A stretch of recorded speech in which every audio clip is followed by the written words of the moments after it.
Title is Tic-Tac-Toe Application. Good morning po, sir. My name is Rich Malemberganyo. First is, ang system database po namin is meron po kami dito na user ID, which is primary key kasi unique siya. User name varchar 45 varchar 45 din. User address varchar din po. Thank you po. Ang purpose naman po ng aming ginawang application is stress reliever. Ang problem nga lang po is 2 players po to, kaya dapat dalawa kayo mag-enjoy sa ginawa naming applications. Ang goal po namin is gusto po namin mapadami yung mga naglalaro ng Tic-Tac-Toe application po namin, at ang activity po namin is invite friend to install my application. Expected outcome po is 50% po yung mag-i-install nito. Thank you. Dumako naman po tayo sa system design architecture. Kung makikita nyo po dito is nandito po yung user, UI, views, start update. Check nyo po yung SAM kung naka-start na ba. Kasi hindi po magra-run yung database natin kung hindi po naka-start yung SAM natin. Next is MySQL database. Pwede po tayo dito mag-create, read, update, delete. Yun po. Tapos ang controller po natin dito is apery.io. Dumako naman po tayo dito sa data flow. Ang data flow po natin dito is makikita nyo po dito may external user, login, enter prompt, display response, correct response, website apery, validate user login, and nandito po yung database MySQL natin dito.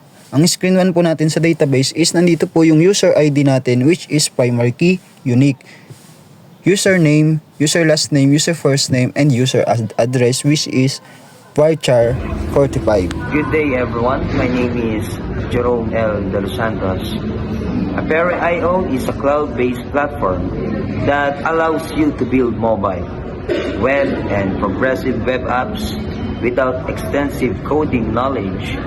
It's a no-code and low-code development environment that provides a visual app builder, back-end services, and API or API integration to create cross-platforms apps. Nehemiah Villapanta. Iconic is an opening framework of building high-quality cross-platform mobile and web applications using web technologies. Like it provides a library of per-built mobile optimized UI components that give the apps a native look and feel iOS, Android, and web. Good day, I am Javen Harvey Lirag. So what is database? A database is a place where an application store and recognize its data so it can be accessed and managed efficiently. A MySQL database is a popular type of database used in many web and mobile applications. When we say connect to MySQL database for CRUD operation, create, read, update, delete, it means the application is connected to a MySQL database and can perform the 4 basic data operations. It is create. First is create. Add new records into a database. Second is read. Read or retrieve or view existing data. Update. Update is to change or edit an existing data.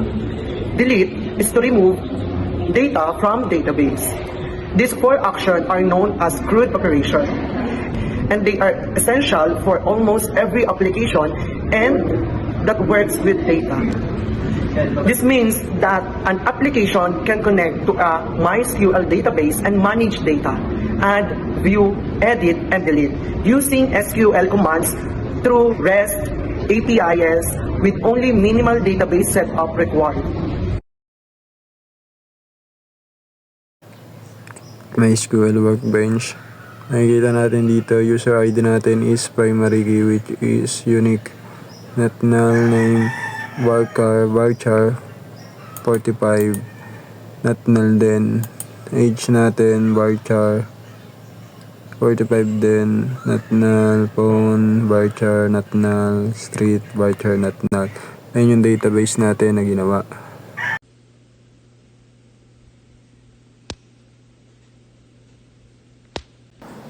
user table. Makikita nyo po dito, user ID, username, user age, user address. Ginawa po natin yan sa intro sa Apory.io para po gumana yung login purposes po natin.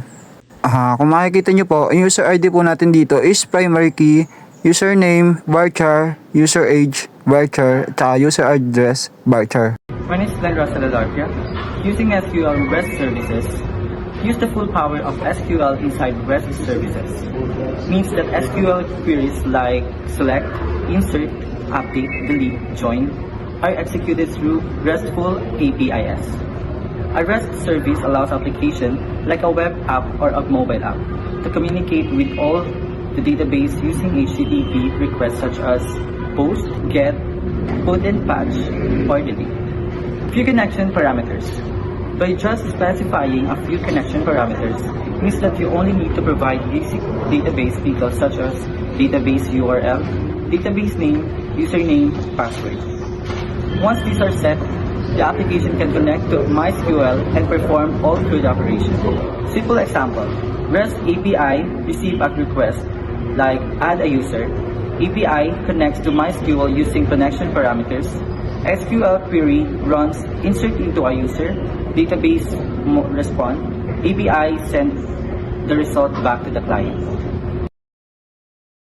Kung makikita nyo po dito, meron po kami ditong scan QR code para magamit yung application na ginawa namin. Kapag po na-scan nyo, ito na po yung lalabas.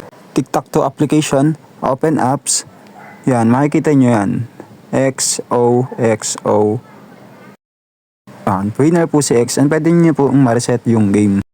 Kung makikita natin dito, select from tic-tac-toe user table. Ang lalabas dyan is user ID, username, user age, and user address. Yan yung lalabas kapag sinelect natin yung tic-tac-toe.user table.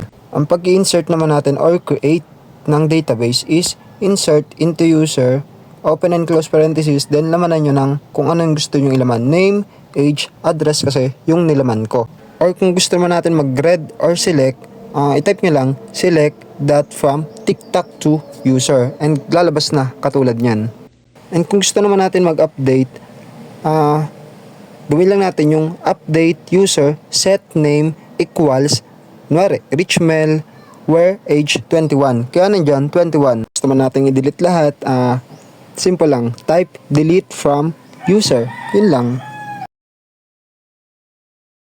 Database connection, click MySQL and save or test. Ang na-achieve po namin dito sa ginawa naming application is kung may maraming tao na gustong gumamit ito at naboboring is pwede nila itong gamitin kasama ang kanilang kaibigan.